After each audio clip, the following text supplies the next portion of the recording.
देखिए, पूरे देश के अंदर जब हमारे ऊपर राकेश टिकैत जी ने आरोप लगाया कि मैं वहाँ गया 80 राइफल लेकर के और मैंने उनको वहाँ किसानों को परेशान किया, तो ये सुन करके मैं स्तब्ध रह गया। और उस टाइम मुझे डीएम गाजियाबाद का फ़ोन आया।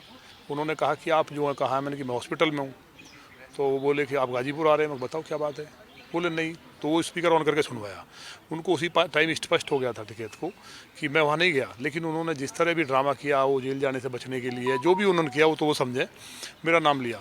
मैंने उस दिन कहा था कि अगर मैं 20 किलोमीटर के दायरे में गया हूँ तो मेरा जो वहाँ की लोकेशन निकलवा ली जाए, मेरा टेस्ट करा लिया जाए, और उसके बाद अगर मैं दोषी पाता हूँ तो मैं विधानसभा नहीं छोड़ूंगा, राजनीति नहीं छोड़ूंगा, मैं दुनिया में मुँह नहीं दिखाऊंगा।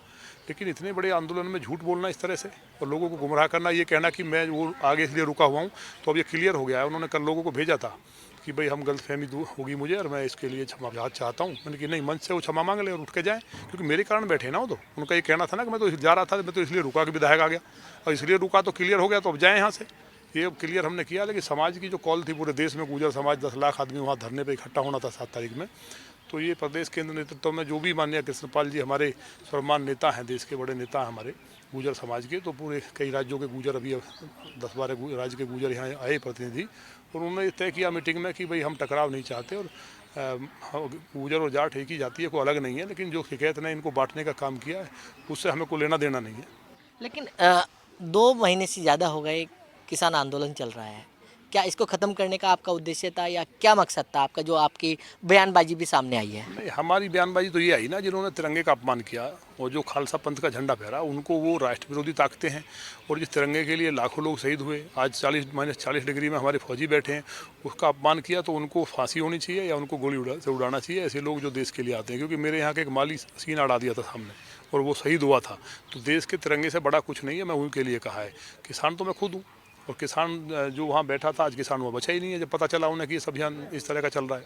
अच्छा, आप कह रहे हो कि किसान आप खुद हैं, लेकिन जिस तरीके से किसान आंदोलन कर रहे हैं कृषि कानून बिल को लेकर, वो कह रहे हैं कि ये जो तीनों कानून हैं ये काले कानून हैं, कैसे देखते हो आप उनको? नहीं, किसान कब कह रहे हैं काले कानून है? किसान तो पूरे देश का खुश है। कहाँ किसान कह रहे हैं? एक पार्टी के लोग थोड़े से चंद इकट्ठे होकर के, और जो राष्ट्र विरोधी ताकतें थी, उन्होंने अपना मंसूबे में कामयाब हो गए उनके बहाने से। इसलिए माननीय गृहमंत्री अमित शाह जी जैसा लोह पुरुष गृहमंत्री होने के बाद किसान सामने थे तो उनको छुआ नहीं, और वो राष्ट्र विरोधी ताकतों के रूप में तिरंगे को हाथ लगा के दिखाएं। क्या बच के चले जाते दिल्ली से? तो इसलिए ये तीनों बिल आज़ादी के बाद पहली बार किसान आज़ाद हुआ है। मंडियों से, आड़तियों से छूट मिली है। मैं तो खुद किसान हूँ। 2 गुना नहीं, 4 गुना इनकी इनकम बढ़ेगी।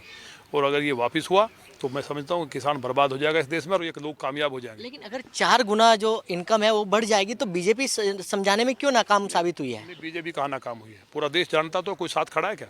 किसी राज्य में आंदोलन हो रहा है, पूरा देश जानता है, सबको पता है।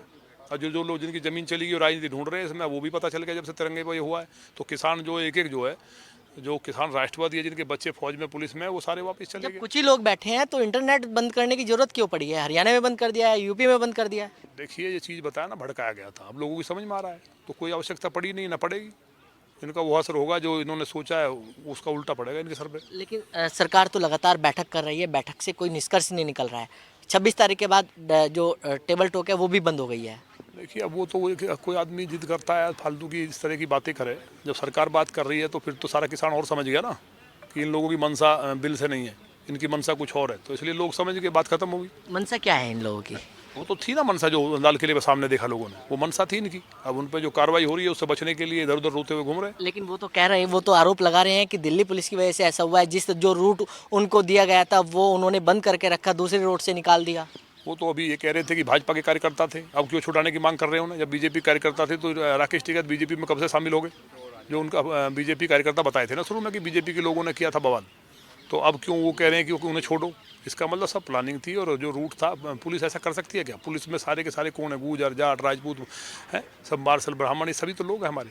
वो किसान है सारे। उनको मार दिया, लाल किले से फेंक दिया है, पूरे देश ने देखा है, और देश माफ़ नहीं करेगा इन लोगों को। क्या उनको समझाने की कोशिश करेंगे जो लोग भी बैठे हैं, चाहे वो टिकरी बॉर्डर की बात करें, सिंधु बॉर्डर की बात करें, चाहे गाजीपुर बॉर्डर की बात करें? हम जनता अपने आप समझा रही है ना। जब देश की जनता, जब देश को पता चल गया कौन क्या कर रहा है, तो सारी जनता अपने आप समझा रही है। प्रधानमंत्री जी बताया ना, किसान का इशू से हटा के आ जाए ना वो, फिर सरकार बताए क्या होता है। किसान अन्नदाता है, हम उसको मानते हैं भगवान। माने राजनाथ जी ने भी कहा, माने मोदी जी ने कहा, तो उसमें वो लोग उसके बहाने से जो भी उन्होंने किया है वो बहुत शर्मनाक था। लाल किले वाली घटना, उसे कोई मैं समझता हूँ कि कोई भी स्वीकार नहीं कर सकता। तो बिल्कुल ये थे नंद किशोर गुर्जर जो साफ कह रहे हैं कि जो 7 तारीख को इकट्ठा होने की कॉल थी वो उसको अभी रद्द कर दिया गया है। दिल्ली से कमल कुमार कंसल, नवोदय टाइम्स, पंजाब केसरी।